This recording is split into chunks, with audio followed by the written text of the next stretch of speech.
ассалому алейкум бирандагони гиромӣ, барномаи иттилооти ахборро аз телевизиони Тоҷикистон мустақиман манзуратон мегардонем. Дар студия Наргиз Шарифзода. 23 апрел асосгузори сулҳу ваҳдати миллӣ пешвои миллат президенти ҷумҳурии Тоҷикистон муҳтарам Эмомалӣ Раҳмон бо президенти Италия муҳтарам Серҷио Маттарелла мулоқот карданд. Маросими истиқболи расмии президенти ҷумҳурии Тоҷикистон муҳтарам Эмомалӣ Раҳмон дар назди қасри президенти Италия Квиринал баргузор шуд. Меҳмони олимақом пешвои миллат муҳтарам Эмомалӣ Раҳмонро дар саҳни қасри Квиринал президенти Италия самимона истиқбол гирифтанд. Бо мақсади дар сатҳи баланд истиқбол гирифтани пешвои миллат муҳтарам Эмомалӣ Раҳмон сурудҳои миллии ду кишвар садо дода дар болои боми қасри Квиринал парчами давлатии ҷумҳурии Тоҷикистон афрохта шуд. Пас аз анҷоми сурудҳои миллии ду кишвар фармондеҳи Қаравули Фахрӣ ба меҳмони олиқадр гузориш дод. Зимни ҳаракати роҳбарони ду давлат аз назди Қаравули Фахрӣ президенти ҷумҳурии Тоҷикистон дар назди парчами Италия таваққуф карда арзи эҳтиром намуданд. Маросими истиқболи расмӣ бо шиносоии сарони давлатҳо бо ҳайатҳои расмии ду ҷониб поён ёфт. Баррасии масоили ҳамкории Тоҷикистону Италия дар қасри Квиринал дар мулоқоти хосаи сарони давлатҳо оғоз гардида бо иштироки ҳайатҳои ҳарду ҷониб идома ёфт. Президенти ҷумҳурии Тоҷикистон муҳтарам Эмомалӣ Раҳмон ба президенти Италия барои даъват ҷиҳати анҷом додани сафари расмӣ ва пазироии самимонаи сорӣ сипос намуданд. Мо Италияро шарики муҳим ва бо эътимоди худ дар Аврупо медонем, таъкид доштанд сарвари давлати Тоҷикистон муҳтарам Эмомалӣ Раҳмон дар оғози суҳбат. ҷонибҳо зимни мулоқот маҷмӯи масоили ҳамкории байни ду давлат ва густариши робитаҳо дар соҳаҳои сиёсӣ, иқтисодию тиҷоратӣ, инчунин имконоти татбиқи лоиҳаҳои муштараки сармоягузориро баррасӣ карданд. Баҳрабардорӣ аз таҷрибаи ғании Италия бахусус дар соҳаҳои гидроэнергетика, саноати сабук, хӯрокворӣ, дорусозӣ, истихроҷи маъдан, истифодаи захираҳои табиӣ ва кишоварзӣ аз самтҳои афзалиятноку барои ҷонибҳо судовар номида шуд. таъкид гардид ки таъсиси шӯрои муштараки тиҷоратӣ барои густариши ҳамкории ҷонибҳо дар бахши хусусӣ иқдоми саривақтӣ хоҳад буд. дар рафти мулоқот масоили дарёфти роҳҳои нави ҳамкорӣ дар самти рафту омади шаҳрвандон ва таъсиси хатсайри мустақими ҳавоӣ байни ду давлат баррасӣ гардид. дар ин ҷода роҳбарони ду давлат имзо шудани созишнома дар бораи лағви раводид барои дорандагони шиносномаҳои дипломатиро ки дар доираи сафар имзо мегардад иқдоми муҳим арзёбӣ намуданд. ҷонибҳо оид ба рушди бахши сайёҳӣ ва инфраструктури он, робитаҳои фарҳангию гуманитарӣ ва ҷалби ҷавонон ба таҳсил дар муассисаҳои олии Италия табодули афкор намуданд. зикр карда шуд ки парлумонҳои ду кишвар дар чаҳорчӯби парлумони Аврупо ҳамкории судманд доранд ва барои ҷонов кардани он таъсиси гурӯҳи дуҷонибаи дӯстии парлумонии Тоҷикистону Италия амри зарурӣ аст. дар рафти вохӯрӣ масоили ҳамкории кишварҳо дар доираи ташкилоту созмонҳои бонуфузи олам аз қабили Созмони милали муттаҳид, Созмони амният ва ҳамкорӣ дар Аврупо ва дигар сохторҳои байналмилалӣ муҳокима гардид. дар рафти мулоқот ташаббусҳои глобалии Тоҷикистон дар ҳалли масоили обу иқлим, ҳифзу таҳкими амнияти минтақавӣ ва байналмилалӣ таъкид гардид. зимни баррасии масоили амниятӣ ҷонибҳо оид ба роҳҳои муборизаи босамар бар зидди терроризм, ифротгароӣ ва ҷиноятҳои муташаккили фаромилӣ аз ҷумла қочоқи маводи мухаддир ва ҷиноятҳои киберӣ андешаронӣ карданд. дар фароварди мулоқот президенти ҷумҳурии Тоҷикистон аз президенти Италия даъват ба амал оварданд ки бо сафари расмӣ ба Тоҷикистон ташриф оранд. бинандагони гиромӣ, барномаи ахбори идома медиҳем. дар доираи иқдомҳои созандаи ҳукумати ҷумҳурии Тоҷикистон ба хотири рушди соҳаи тандурустӣ имрӯз дар деҳоти дурдасти шаҳру ноҳияҳо бунгоҳу марказҳои саломатӣ бунёд карда мешаванд. дар ин замина дар шаҳри Левакан ба бунёди бунгоҳу марказҳои саломатии деҳот диққати махсус равона мегардад. тафсилоти бештар дар гузориши ҳамкоронамон Самандар Шои ва Искандари Саид. бо мақсади хубтару беҳтар ба роҳ мондани фаъолияти табибон дар соли 2023 беморхонаи марказии шаҳри Леваканд пурра аз таъмири асосӣ бароварда шуда бо як зумра дастгоҳу таҷҳизоти муосири ташхису табобатӣ таъмин карда шудааст. тавре мушоҳида мегардад аз фароҳам гардидани шароити мусоиди корӣ фаъолияти кормандон беҳтар гардида хизматрасонии тиббӣ ба сокинон сари вақт анҷом дода мешавад. дар беморхонаи марказии шаҳри Леваканд аз соли 2023 аз тарафи мақомоти иҷрои ҳокимияти давлатии шаҳри Леваканд ва инчунин бо дастгирии соҳибкорони ватанӣ шуъбаи эҳёгарӣ пурра аз таъмири капиталӣ бароварда шуд. инчунин дар 3 моҳи соли 2024 шуъбаи амрози дарона пурра аз таъмири капиталӣ бароварда шуд. бо инчунин дар ҳамин сол шуъбаи ҷарроҳӣ низ аз таъмири косметикӣ бароварда шуд. имрӯзҳо дар ҳама шуъбаҳои беморхонаи марказии шаҳри Леваканд бо истифода аз дастгоҳҳои наву замонавӣ ташхиси беморон осон гардида баъд аз муоина ба табобат фаро гирифта мешаванд. тавре иброз доштанд, солҳои қабл барои ташхису табобат аксари сокинон ба маркази вилоят ва ҷумҳурӣ мерафтанд. ҳамакнун бе хароҷоти зиёдатӣ тамоми ташхисро дар ин беморхона анҷом медиҳанд ва собиқадорони меҳнат ҳуҷраи махсуси табобатӣ ташкил карда шудааст, ки ба беморон хизмати тиббии ройгон расонида мешавад. шуъбаи мо аз 1 январи ҳамин соли ҷорӣ то 15 феврал дар таъмири капиталӣ қарор дошта, ки аз тарафи ҳукумати шаҳр худи табибон ва соҳибкорони маҳаллӣ ёрии худро расонда буданд.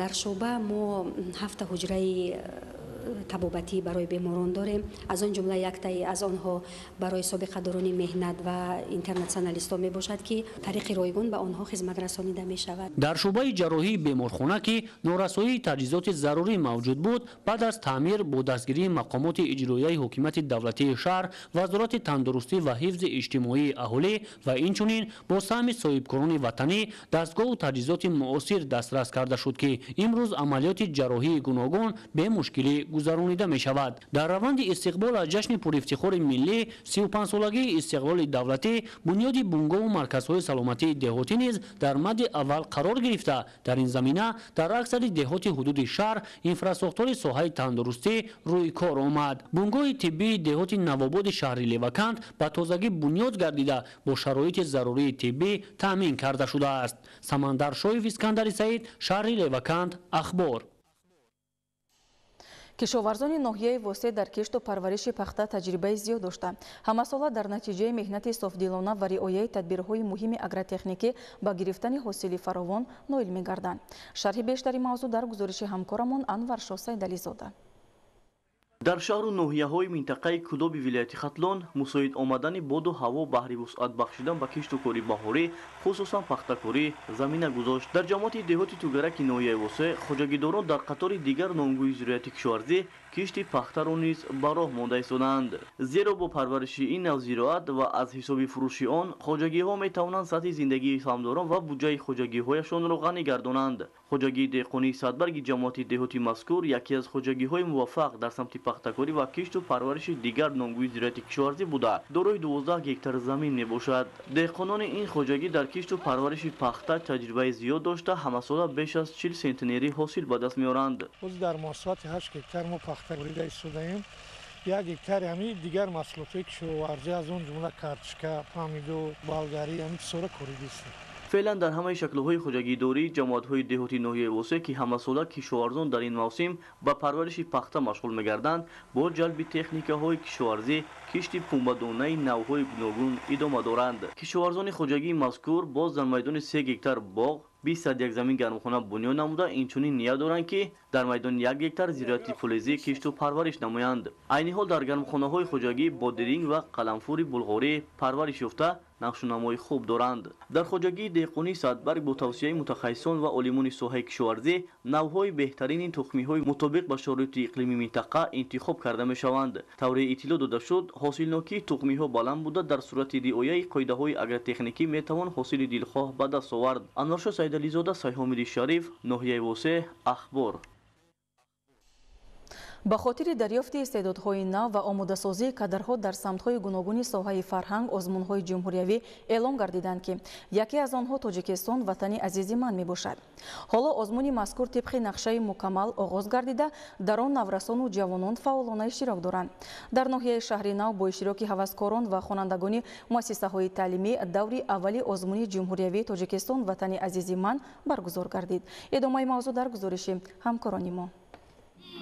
шуруъ аз соли 2019 ин ҷониб дар доираи сиёсати фарҳангпарваронаи асосгузори сулҳу ваҳдати миллӣ пешвои миллат президенти ҷумҳурии тоҷикистон муҳтарам эмомалӣ раҳмон дар мамлакат озмуни ҷумҳуриявии тоҷикистон ватани азизи ман баргузор мегардад ки барои дарёфти истеъдодҳои нав дар соҳаи санъати мусиқӣ ва сарояндагӣ, санъати тасвирӣ ва дизайн, эҳёи ҳунарҳои мардумӣ, муаррифии фарҳанги волои миллати тоҷик заминаи мусоид фароҳам меорад. Бо ин мақсад даври аввали озмун дар ноҳияи Шаҳринав бо иштироки доираи васеъи довталабон аз табақаҳои гуногуни ҷомеа баргузор гардид. иштирокчиён маҳорати худро дар 5 номинатсия оҳангсозӣ, бастакорӣ, сарояндагӣ, навозандагӣ, санъати тасвирӣ ва дизайн санҷида беҳтаринҳо ба даври минбаъда роҳхат гирифтанд. Бояд гуфт ки дар ин номинатсияҳо асарҳое ки дар мавзӯи зебоии табиати Тоҷикистон, ишқу ҷавонӣ, васфи ватану ватандӯстӣ, ғояҳои истиқлолу озодӣ, сулҳу субот, ваҳдату якпорчагии Тоҷикистон, тараннуми симоҳои барҷастаи миллат, об ҳамчун манбаи ҳаёт, ободӣ, эҳёи ҳунарҳои мардумӣ ва ғайра таълиф шудаанд, пешниҳод карда мешаванд.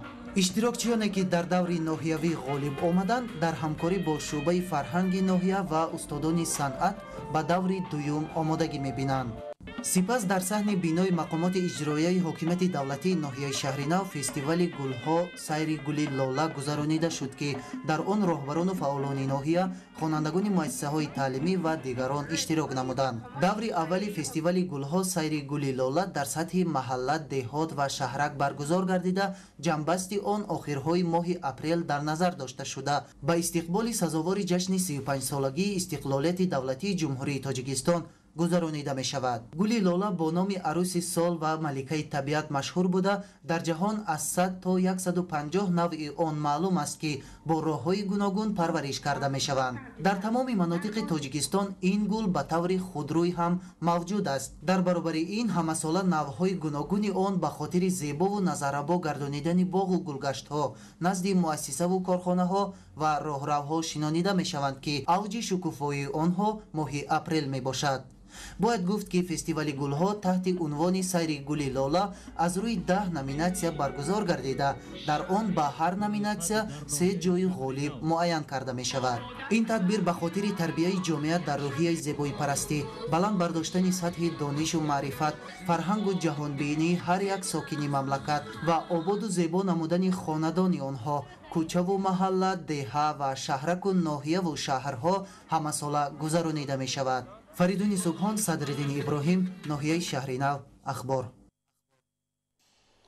дар солҳои истиқлолияти давлатӣ дар шаҳри Саравшан зиёда аз 200 намуд касбу ҳунарҳои мардумӣ эҳё гардиданд. яке аз чунин ҳунарҳои қадима ки ба гӯшаи фаромӯшӣ рафта буд, ҳунари танӯрсозӣ мебошад. ин ҳунар бо талоши косибон аз нав эҳё шудааст ва хушбахтона ба ҷавонон низ омӯзонида мешавад. ҳамкорамон Мазбут Бобозода гузориш медиҳад. пас аз истиқлолияти давлатӣ, асосгузори сулҳу ваҳдати миллӣ, президенти ҷумҳурии Тоҷикистон муҳтарам Эмомалӣ Раҳмон ҷиҳати эҳё намудани ҳунарҳои фаромӯшгардидаи мардумӣ ва дастгирии ҳунарҳои ҷадид як идда дастуру ҳидоятҳо ва санадҳои меъёриву ҳуқуқиро пешниҳод намуда, касбу ҳунари миллати тоҷикро ба ҷаҳониён муаррифӣ намуданд. Устоазам Шарифов аз дастгириҳои пайвастаи роҳбарияти олии мамлакат илҳом гирифта, пешаи гузаштагонро аз нав идома дод. устод то ин муддат намудҳои зиёди танӯрро сохтааст ки маъмултарини онҳо шертанӯр ва танӯр бо рамзи парчами давлатӣ бо 7 ситора шуморида мешавад. маҳсулоти хоми онҳо аз 7 қадамҷои бузургони тоҷики шаҳрҳои Душанбею Бадахшону Хатлон ва Хуҷанду Истаравшан ҷамъоварӣ гардида давоми 2 сол сохта шудааст. устоазам ғайр аз танӯрҳои рамзии шертанӯр, дӯстии халқҳои ҷаҳон, шалғамтанӯр, ноктанӯр, тарбузтанӯр, гуллонтанӯр ва ғайра ки писанди сайёҳони дохиливу хориҷӣ гардидааст, ҳамзамон барои пухтани нони бозорӣ, фатиру кулча ва самбуса танӯрҳои аз ҷиҳати ҳаҷм гуногуни фармоишӣ сохта, эҳтиёҷоти мардуми шаҳру ноҳияҳои вилояти Суғдро қонеъ мегардонад. устоазам Шарифови 76 сола то имрӯз маҳсули дастони пуреъҷозашро ҷамъ оварда ҷиҳати истиқболи сазовор аз ҷашни 35-солагии истиқлолияти давлатии ҷумҳурии Тоҷикистон бо номи Чаманистони ҳунар дар ҳавлияш осорхонаи танӯрҳо созмон дод. برای یک ساختن تنور بهمون یک سطل گلوبز درکار، 2 سطل خاک، این رو ما آموخته میکنیم. برای آموختن شدن پشم ادیش میکنیم. برای اونگی پشم بقواد میشد. ما با پا زده میپزانیم. بعد این رو برای ساختن تنور یک شب دم میگیرد. روز آینده اینه گرفتم بعد ساختن شروع میکنیم. برای ساختن تنه اساساً پگاهی بر وقت این تخته زیر میکنیم ما، بیگاهی بالاشو میگیریم، روز آینده بعد این پر تیار میشد. بعد با اون کمتر کمر آن میتاسبیم تا اینکه وقت تصبت. 2 روز درکار برای ساختن 2 روز درکار. اعظم شریف 76 ساله که زیاد از 50 سال بود به کسب تنورسازی شغل می‌ورزد. معلومات عالی داشته، نزدیک 55 سال این جانب از فن تربیت جسمانی در مؤسسه‌های تعلیمی شهری استراوشان به نورسان جوانان درس چالاکی با قوت و زیبا بودن و حمایت مرز و بوم تاجیکستان می‌آموزد. اعلاچه معارف و علم جمهوری تاجیکستان، کارمند شایسته تربیت جسمانی و ورزش جمهوری تاجیکستان، اعضای اتفاق رسانه‌های مملکت اعظم شریف هزارها نفر شاگرد در مؤسسه‌های تحصیلات میانه عمومی و 120 نفر تنورساز را تربیت نموده به راه راست هدایت نموده است. مضبوط باوزاده، عمرجان یوسفov، شهر استراوشان، اخبار. مژده فرابخش ورزشی از هنگ کنگ.